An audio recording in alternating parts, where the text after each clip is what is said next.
तो दोस्तों जैसा कि आप लोग का बहुत ज्यादा मांग आ रहा था सर किस तरीके से किया जाए ग्रेविटेशन चैप्टर। तो मेरे भाई ग्रेविटेशन चैप्टर आप लोग सिर्फ 10 से 15 मिनट के अंदर कर सकते हो। सबसे पहले एक यहाँ पर पॉइंट जो है मेरे भाई यहाँ पे देखो, सर आइजक न्यूटन ने क्या किया था, ग्रेविटी का रिसर्च किया था। बस इतना याद रखना, सर आइजक न्यूटन ने क्या किया था, ग्रेविटेशन का रिसर्च किया था। उसके बाद सबसे नीचे चले जाओगे तो यहाँ पर एक है फोर्स एंड मोशन।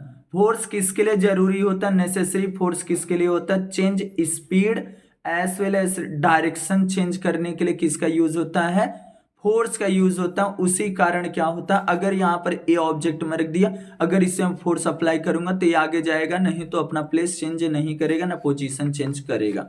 इस तरीके से हो गया। एंड अब उसके बाद देखो यहाँ पर क्या चीज करना है, इसको ए वाले में से जो दिया गया इसमें से आप लोग को क्या क्या चीज करना है, एक एक पॉइंट देखो मेरे भाई। सर आइजक न्यूटन जो थे भैया वो तीन इक्वेशन दिए थे। कौन सा, लॉ ऑफ मोशन, देखो law of motion, equation of motion, theory of gravity. देखो थ्योरी ऑफ ग्रेविटी, और जिस बुक में लिखा गया था उस बुक का नाम क्या था, प्रिंसिपिया था।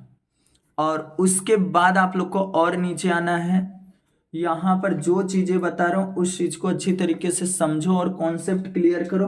यही सब आपके एग्जाम में देखने के लिए मिलेंगे। ये सेंट्रीपिटल फोर्स का डिफाइन वेरी वेरी आईएमपी है। यहाँ पर देखो दिया, a force act on any object moving along a circular circle and it is direct toward the centre of the circle, this is called a centripetal force. ये आएगा आपके exam में। And उसके बाद आप लोग को केपलर्स बाबा का लॉ, देखो केपलर्स बाबा का लॉ कैसे करना है। देखो यहाँ पर इतना पहला law, diagram very very IMP question है, डायग्राम भी आप लोग को कंपलसरी ड्रॉ करना ही है। Second law and third law पे आप लोग को सिंपल तरीका यही चीज करना है। ये याद कर लिए तो ये इजिली इतना बड़ा याद हो जाएगा, इसको करना है तो ये बहुत इंपॉर्टेंट है ये भी। एंड उसके बाद आप लोग को यहाँ पर आ जाता है कौन सा, ये देखो क्वेश्चन मेरे भाई, हाँ यहाँ पर देखो Newton's universal law of the gravitation जो दिया गया, बस यहाँ से this force is directly proportional to the product of the masses of the two object and inversely proportional to the square of the distance between them. ए है। And उसके बाद a diagram very very IMP उसी का है मेरे भाई, याद रखने क्वेश्चन आता है। एंड यहाँ पर force directly proportional m1 m2 दो अदर मासेस है, उनके दोनों के बीच में product and different inversely proportional है डिस्टेंस बिटवीन देम। और इस तरीके से ए करना है, a line G is the constant proportionality and is called universal gravitation. Constant होता है, हर जगह सेम होता है।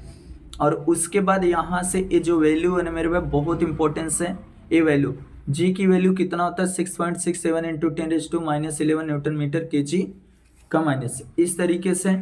और ए वाले पर से बस ये मान याद करना, ये कभी कभी आप लोग को एमसीक्यूज में पूछा जाता है, बाकी इधर से कुछ भी नहीं मेरे भाई। एंड उसके बाद एक एक चीज मैं बता रहा हूँ, न्यूमेरिकल्स अगर आप लोग एक भी नहीं करोगे तो भी चलेगा, बाकी एक बार डिस्क्रिप्शन बॉक्स चेक कर लेना मेरे भाई। 19 से लेकर 2025 के बीच में जितने न्यूमेरिकल्स हैं सब बताओ। जैसे इसे महेंद्र और विराट वाला बहुत ज्यादा इंपॉर्टेंस होता है, बार बार क्वेश्चन पूछा जाता है। एंड उसके बाद और आगे हम लोग चलते हैं, यहाँ से देखो एक क्वेश्चन है बहुत बेहतर आप लोग के एग्जाम के लिए, जो कि भैया यहाँ ग्रेविटेशन देखो, एक्सेलरेशन ड्यू टू ग्रेविटी करके दिया, the gravitational force due to with the earth on this body result is acceleration, this is called acceleration due to gravity. ये क्वेश्चन आता है। उसके बाद आप लोग को value of the g on the surface of the earth कभी कभी पूछा जाता है, ये भी बस रखना है। फोर्स की क्या होता है, फिर उसके बाद एक फोर्स और क्या होता है, दोनों को आपस में मर्ज करना है। ए आ जाएगा उसमें कुछ कट पिट जाएगा, उसका दे आएगा, बस इसका मान रख के 9.77 आ जाएगा इसलिए। अब यहाँ पर आता है वेरिएशन ऑफ द वैल्यू जी, जो आप लोग को बहुत इंपॉर्टेंस है। एक बात समझना, वेरिएशन ऑफ द वैल्यू जी क्यों इंपॉर्टेंस है, क्योंकि भैया देखो एक सर्कल बाद अभी रहेगा, सपोज मान लो एक सर्कल है, अर्थ हो गया, अर्थ के बीच में क्या होता है सेंटर पॉइंट होता है। अब देखो ए हो गया मेरा डायमीटर, अब अगर आर रेडियस प्लस में होगा तो जी की वैल्यू किस में जाएगी, माइनस में जाएगी। अगर रेडियस बढ़ेगा तो सर्कल ऑटोमेटिक बढ़ेगा, और यहाँ पर वही चीज है। अब देखो यहाँ पर यहाँ पर दिया गया equator and the flatter, equator and it is the flatter at the pole it is the radius largest the equator and the smallest the pole. कहाँ पर लार्जेस्ट होता है, कहाँ पर क्या होता है, smallest. The value of the g is the thirst of the highest 9.832 metre per second का स्क्वायर एंड पोल पे धीरे धीरे डिक्रीज होता है, slowly decrease. Latitude it is the lowest value कितना होता है 9.78 मीटर पर सेकंड इक्वेटर पे। पोल पे कितना है मेरे भाई 9.832 और यहाँ पर चेंज इन द हाइट। अगर यहाँ पर एक द फॉर एग्जाम्पल अगर remember that is the radius of the अर्थ कितना होता है 6400 एंड एरोप्लेन कितना हाइट पे जाता है, अब इसके ऊपर जाता है कितना 10 किलोमीटर, तो रेडियस कितना हो जाता है 6410 किलोमीटर हो जाता है, याद रखना ए भी। एंड उसके बाद आप लोग को यहाँ पर निगलेबल एक दिया था, एक वर्ड है जो बहुत ज़्यादा इंपॉर्टेंस है, वो भी चीज़ मैं बता देता हूँ आप लोग को। यहाँ पे देखो अगर इसके ऊपर भी और चले जाएगा तो इसकी वैल्यू जी की जो वैल्यू हो जाएगी वो निगलेबल का मतलब होता है शून्य हो जाएगी, नड़ज्ञ हो जाएगी मेरे भाई, शून्य। एंड उसके बाद उसी कारण होता है प्रॉब्लम ऐड होता है। एंड उसके बाद आप लोग को और नीचे चलना है मेरे भाई। यहाँ पर देखो चेंज इन द डेप्थ, अगर गहराई में जाओगे तो भी जी की वैल्यू क्या होगी, माइनस में जाएगी।